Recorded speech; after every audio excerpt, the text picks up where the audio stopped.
جو یہ اللہ کا گھر ہے، یہ اللہ کی ملکیت ہے، وہ وہی بات کریں گے، وہ اللہ ہی اس کو سنبھالیں گے، یہ میں نہیں کروں گا۔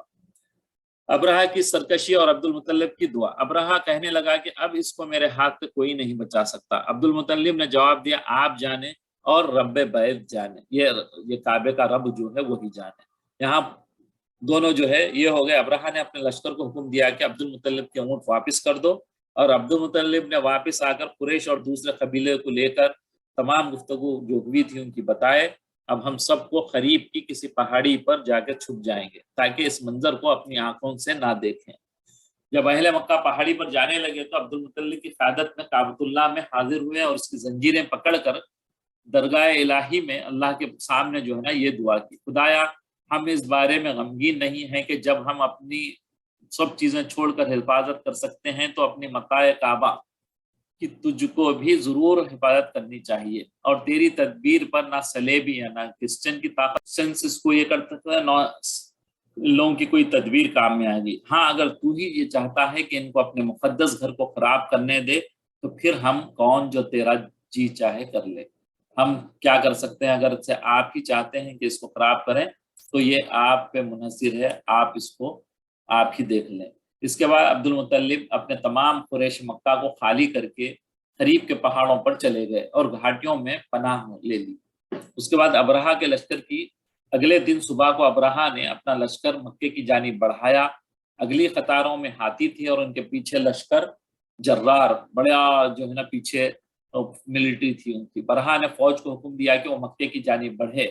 جب وہ مکے کے قریب پہنچی ہے تو ہاتھیوں کی قطار میں سے سب سے پہلے اس ہاتھی نے آگے بڑھنے سے انکار کر دیا جس پر ابرہہ سوار تھا۔ جو ہاتھی پہ بیٹھا تھا وہ بولا کہ ہاتھی وہاں سے آگے نہیں بڑھا، اگرچہ اس کے وہ جو ہے مار کے اس کو اٹھانے کی کوشش کر رہا اور زبانیں ڈپٹ رہا تھا، مگر کسی طرح آگے بڑھنے کا نام نہیں لیتا۔ اس کو جو ہے نا ایک چبانے کا لوہے کا رہتا جو ہاتھی کو جو چلاتے ہیں، تو چبا کے اس کو اٹھانے کی کوشش کر رہا تھا لیکن پھر بھی وہ آگے نہیں جاتا۔ لیکن جب اس کو یمن کی جانب لے کے جاتا پلٹاتا تو تیزی کے ساتھ چلنے لگتا۔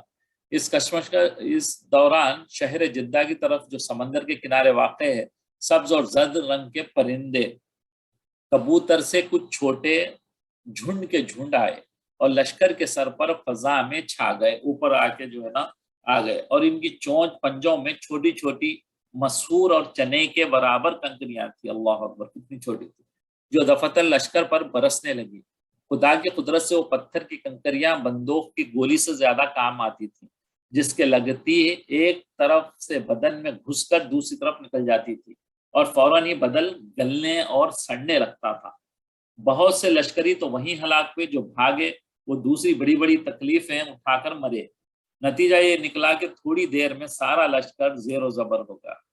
بعض روایت میں یہ بھی ہے کہ جب پرندوں کی سنساری سے ابرہہ کا لشکر برباد ہو گیا تو اس میں بعض آدمی جو بدحالی کے ساتھ فرار ہو کر یمن پہنچے تھے، ان میں سے بھی ابرہہ بھی خود اس حالت میں پہنچا کہ اس کے تمام اعضاء گل سڑ کر چکے تھے اور صرف ایک گوشت کا لوتھڑا نظر آتا تھا۔ بالآخر اس کا سینہ پھٹ پڑا اور دل باہر نکل آیا اور اس طرح ختم ہوا۔ غرض سب کے سب عذاب الہی سے تباہ و برباد ہو گئے۔ اللہ اکبر۔ سورہ فیل کے خواص میں جنگی حالات میں دشمن سے جنگ کے دوران اگر سورہ فیل کی تلاوت کی جائے تو دشمن کھا جائے گا، دشمن شکست کھا جائے گا۔ اگر کسی کو دشمن کا سامنا ہو تو اس کے سامنے آتے ہی اس پر سورہ فیل پڑھے دے تو اس کا دشمن ناکام اور رسوا ہوگا۔ اگر کوئی دشمن ہے، اگر خوف ہے اس سے کہ بھئی یہ ہم کو نقصان پہنچا سکتا ہے، تو سورہ فیل پڑھ کر اس کو پھونک دیا، دم کر دیا جائے تو انشاءاللہ وہ محفوظ ہوگا۔ انشاءاللہ اب ہم معذرت کے ساتھ آپ کلاس کو ختم کرتے ہیں۔